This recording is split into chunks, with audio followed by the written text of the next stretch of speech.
जिससे जलन हुई और मेरे मुंह से तेज आवाज निकल गई। मेरी आवाज सुनकर रामू दौड़ता हुआ मेरे कमरे में आया। उसने मेरे जले हुए पैर को देखा। उसने मेरे पैर से गर्म वैक्स हटाया और वहां क्रीम लगा दी। उसके हाथ बार बार मेरे पैर पर अनजाने में फिर रहे थे और उस वक्त मेरे मन में जो भावनाएं उत्पन्न हो रही थी उन्हें व्यक्त करना मेरे लिए मुश्किल हो रहा था। रामू की नज़र मुझ पर पड़ते ही मैं दर्द से कराह उठी। मुझे इस हालत में देखकर उसने कहा, भाई साहब, अब आप बस आराम से लेट जाइए। आपको जो भी करना है मुझे बताइए, मैं आपकी मदद कर दूंगा। मैंने उसे मेरे दूसरे पैर का वैक्सिंग करने को कहा। रामू ने जैसा मैंने बताया वैसा ही किया। उसने मेरे चेहरे की मसाज भी कर दी। उसके स्पर्श से मुझे बहुत आराम मिला। आज का छुट्टी का दिन मेरे लिए आरामदायक बीता। रामू में हर गुण भरा हुआ था।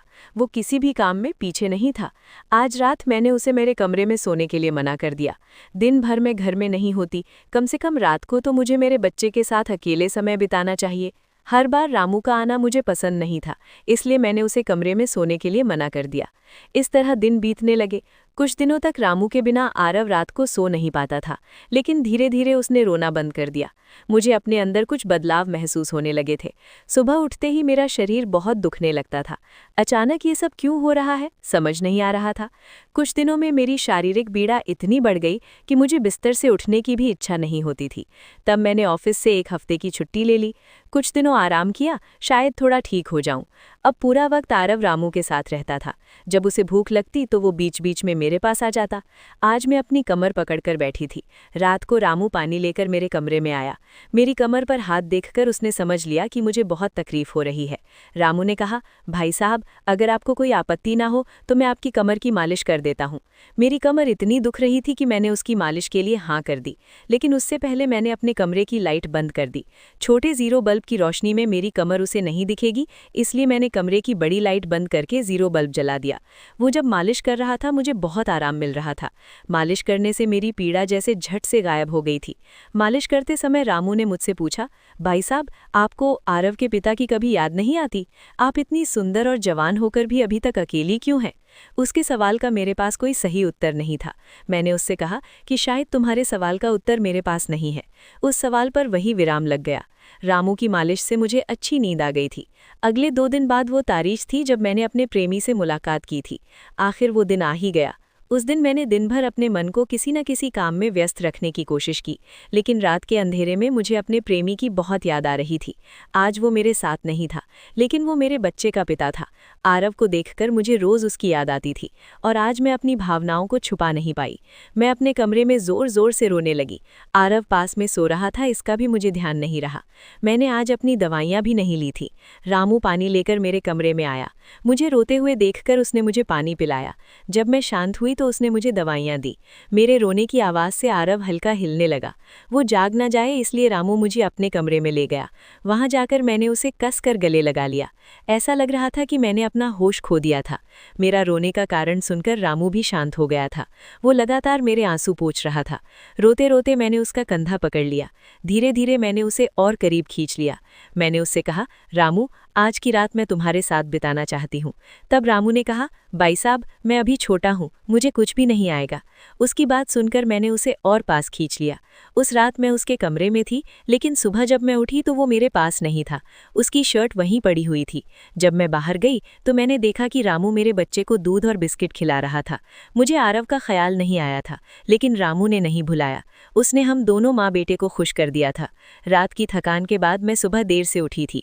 दिन भर रामू ने मुझसे नजरें नहीं मिलाईं। आज प्रिया मुझसे मिलने घर आई थी। वो रामू की तरफ देख भी नहीं रही थी। रामू ने उसे पानी दिया और कमरे से बाहर चला गया। थोड़ी देर बातें करने के बाद प्रिया जाने लगी। जाते समय उसने मुझसे कहा, जितनी जल्दी हो सके अपने नौकर को यहाँ से निकाल दो। वो दिखने में जितना मासूम लगता है उतना है नहीं। उसकी बात का मैंने खास ध्यान नहीं दिया। रोज की तरह रात को खाना खाने के बाद रामू ने मुझे पानी का गिलास मेरे कमरे में लाकर दिया और उसने आरव को भी सुला दिया था। आरव आज बाहर हॉल में झूले में सो रहा था। रामू उसकी देखभाल कर रहा था। मैंने अपने कमरे की लाइट बंद कर दी और सो गई। कुछ समय बाद मुझे आरव की आवाज़ सुनाई दी। उसकी आवाज़ से मेरी नींद खुली। मैं उठने वाली थी कि तभी उसके रोने की आवाज़ बंद हो गई। कुछ समय बाद मुझे अपने कमरे का दरवाज़ा खुलने की आवाज़ सुनाई दी। मैं चुपचाप सब देख रही थी। रामू मेरे कमरे में आया था। उसने मेरे पास आकर ये देखने की कोशिश की कि मैं सो रही हूँ या नहीं, और फिर उसने मेरा मोबाइल उठाया। उसकी वो खोजबीन देखकर मैंने जल्दी से कमरे की लाइट ऑन कर दी। मुझे जागता हुआ देखकर वो चौंक गया।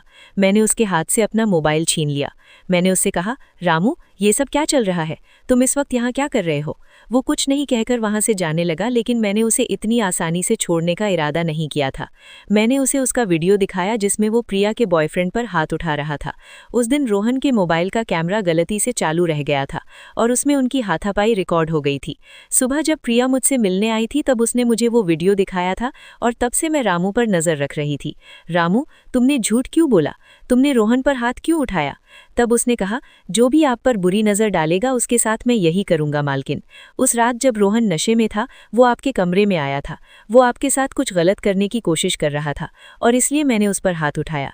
रामू की बात सुनकर मैंने कहा, ठीक है, मैं तुम्हारी बात मानती हूँ, लेकिन तुम मुझे नींद की दवा क्यों दे रहे थे? आज मैंने तुम्हें मेरे पानी में दवा मिलाते हुए देखा है। तुम्हारी नज़र मुझ पर थी और तुम जो चाहते थे वो मैंने तुम्हें दे दिया है। अब अपना हिसाब करो और गाँव निकलो। मेरी बात सुनकर रामू बोला, मालकिन, आप जैसा सोच रही हैं वैसा कुछ भी नहीं हुआ है। कल रात मैंने आपके साथ कुछ भी गलत नहीं किया। मैंने आपके पानी में नींद की दवा मिलाई थी जिससे आप मेरे पास आते ही सो गई थी और मुझे आपके साथ कुछ भी गलत नहीं करना था। कुछ दिन पहले मैंने आपको रात में फ़ोन पर बात करते हुए देखा था। मैंने आपकी बातें सुनी थी। आप फिर से अपने उस प्रेमी से मिलने की तैयारी कर रही थी। आपकी मुलाकात आपके ही घर में तय हुई थी। मुझे ये सब पता था। आप उससे ना मिले इसलिए मैं आपको रात में नींद की दवा दे रहा था। वो व्यक्ति अब भी आपको धोखा दे रहा है। वो आपसे झूठ बोल रहा है। वो आपके बच्चे को आपसे छीनने के लिए आपके करीब आ रहा है। उसकी पत्नी को बच्चा नहीं हो सकता इसलिए वो आपके पास आ रहा है। उसने अपनी पत्नी को तलाक नहीं दिया है। वो आपसे झूठ बोल रहा है। रामू, तुम हो कौन? तुम्हें ये सारी जानकारी कैसे मिली? तब उसने कहा, आपके बाबा साहिब ने मुझे आपका फ़ोटो दिखाया था। मुझे आप पहली नज़र में ही अच्छी लगी थी, लेकिन बाबा साहिब ने ये भी कहा था कि आप शादी के खिलाफ हैं। तब मैंने उनके साथ मिलकर ये प्लान बनाया। आपके दिल में अपनी जगह बनाने के लिए मैं यहाँ आया था, लेकिन यहाँ आने के बाद मैंने देखा कि बहुत से लोग आप पर बुरी नज़र रखते हैं, इसलिए मैंने आपकी सुरक्षा करनी शुरू कर दी। रामू 20 साल का नहीं था। मेरा पहला शक सही निकला। वो 30 साल का था और एक अच्छी नौकरी पर था।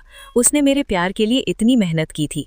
रामू ने मेरे प्रेमी के बारे में जो भी कहा था वो सब सच था। रामू ने मेरे प्रेमी की सारी जानकारी सही निकाली थी। रामू जैसा ईमानदार पति और मेरे बच्चे का पिता मिलना मेरे लिए बहुत बड़ी बात थी। मैं अपने प्रेमी के धोखे के जाल से फंसने से बच गई थी। आज मैं विक्रांत उर्फ रामू के साथ बहुत खुश हूँ।